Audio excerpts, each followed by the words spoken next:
This kind of weather can really be annoying. I mean, it is so dark, very, very quiet and lonely, so depressing and extremely cold. Now, with this kind of weather, what do? We are just going to handle it, okay? By keeping ourselves warm and alive through chicken pepper soup or any other form of pepper soup. Hey, you're welcome to my kitchen, and today we're going to be having some chicken pepper soup. It is so aromatic, very, very healing and delicious as well. Now we are going to start off by getting some chicken, and for this I am using one whole chicken, and I prefer the very strong chicken, very, very hard chicken that requires some time for it to cook properly.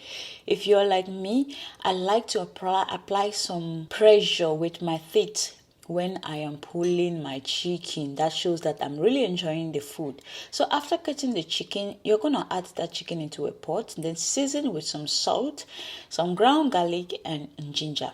Now we are going to reserve some of that garlic and ginger for later. Now we are going to season that with some seasoning cube. You can use chicken bouillon or vegetable bouillon.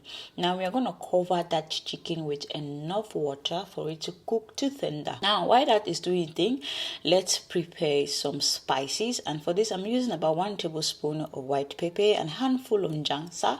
Njangsa is a seed common in West Africa, which is good for soups and pepper soups like this. And over here I have some roasted tomatoes, habanero pepper, some celery stems, and also some red bell pepper. And onto that I'm going to add a handful of basil leaves, and this is going to be blended.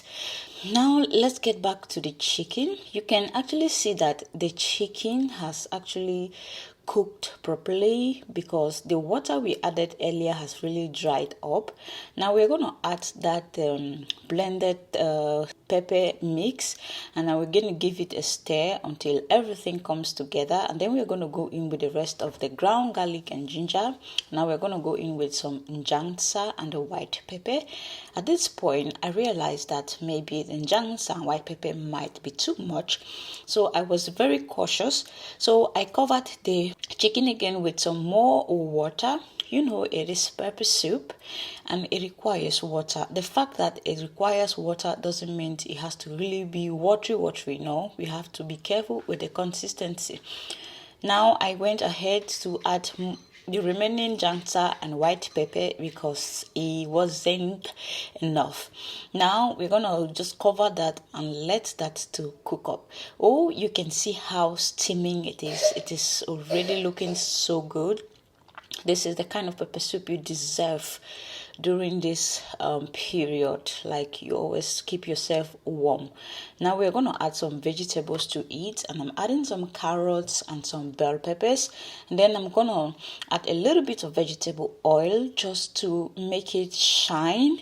And then you know, I'm going to cover that and just let the vegetables have their own fair share of cooking. Now once that is done, the pepper soup is looking pretty much plain, so I'm going to add some chopped herbs, green herbs, and I'm just going to give that a good stir, and the pepper soup is ready. It is actually so delicious, guys.